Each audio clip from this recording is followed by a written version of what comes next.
Hello दोस्तों, जन्मांतर पर आपका स्वागत है। और आज आपके लिए मैं लेकर आई हूँ एक अनोखी कहानी, कन्नगी का बदला।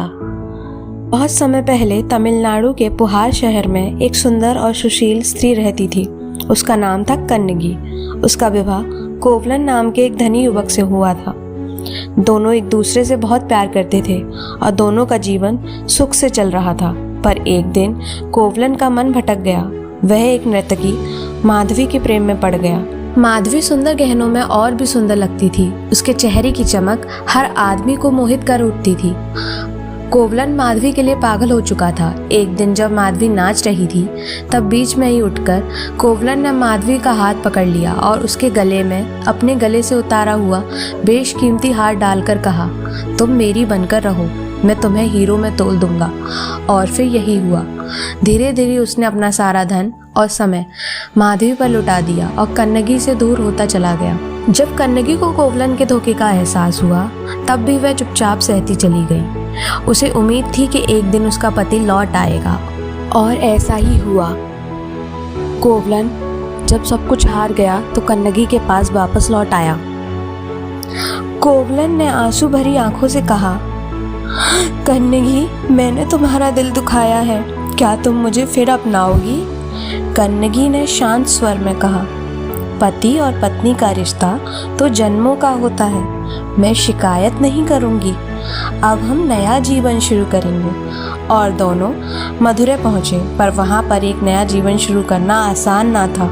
कोई भी व्यापार शुरू करने के लिए धन चाहिए था, पर अब तो उनके पास बस तन ढकने के ही कपड़े बचे थे, क्योंकि सारा धन, महल, कीमती चीजें कोवलन ने माधवी पर लुटा दिया था।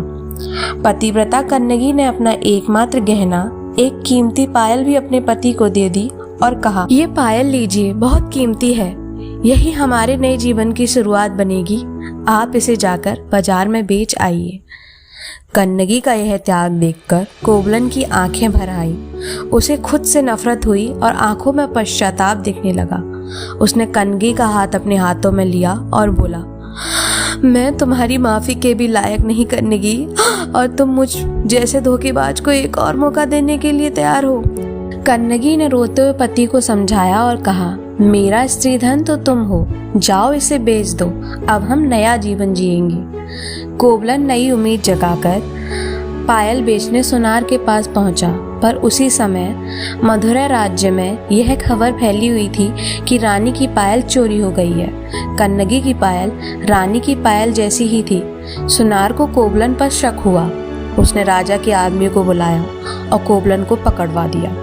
सुनार ने राजा के सामने कोवलन पर आरोप लगाया, महाराज, यही आदमी रानी की पायल चुरा कर लाया है, और हिम्मत तो देखिए, आज उसी पायल को बेचने भी आया था। बिना किसी जांच पड़ताल के पांड्य राजा ने आदेश दिया, चोर को तुरंत मृत्युदंड दिया जाए। निर्दोष कोवलन को बिना सफाई का मौका दिए वहीं मार दिया गया। जब यह खबर कन्नगी को मिली कि उसके पति को मार दिया गया है, तो बदहवास सी पांड्य राजा के दरबार में पहुंची। उसकी आंखों में आंसू थे, पर आवाज दृढ़ थी, महाराज, एक निर्दोष की हत्या की है आपने मेरे पति को क्यों मार डाला? क्या गलती थी उसकी? राजा ने उसकी बात का जवाब देते हुए कहा, अच्छा, तो वो चोर तुम्हारा पति था? उसने हमारी महारानी की पायल चुराई थी और बाजार में बेचने निकला था। राजा के मुंह से अपने पति के लिए चोर सुनकर कन्नगी की आंखें लाल हो गईं। उसने अपने पैर से दूसरी पायल उतारी और राजा के सामने फेंकते हुए कहा, अच्छा, अगर वो रानी की पायल थी तो ये दूसरी पायल मुझ पर कैसे आई? भरे दरबार में कन्नगी की पायल चमकने लगी। पायल की चमक देखकर रानी पायल के करीब आई और उसे अपने हाथ में लेते हुए बोली, नहीं, ये मेरी पायल नहीं है, मेरी पायल में तो मोती जड़े थे, पर इस पायल में जो धातु है वो तो मोतियों से भी ज्यादा कीमती और चमकदार है। अपनी रानी की बात सुनकर राजा को अपनी गलती का एहसास हो गया। सत्य सबके सामने आ गया। राजा अपराध बोध से तड़पने लगा, कन्नगी से माफी मांगने लगा। लेकिन कन्नगी का दुख इतना गहरा था कि वह चुप न रह सकी। उसने आकाश की ओर हाथ उठाए और कहा, जिस नगर ने एक निर्दोष की हत्या की है, वह नगर जीवित नहीं रहेगा। जैसे मैं अपने पति के लिए तड़प रही हूँ, वैसे ही ये सारा नगर जल उठेगा ये मदुरै। कन्नगी के श्राप के साथ ही पूरे नगर में हाहाकार मच गया और मदुरै जल गया, जल कर खाक हो गया। इस तरह कन्नगी ने अपने पति की मौत का बदला लिया और खुद को सदा के लिए कहानियों और किस्सों में अमर कर गई। अगर कहानी अच्छी लगी हो तो लाइक एंड सब्सक्राइब ज़रूर करें।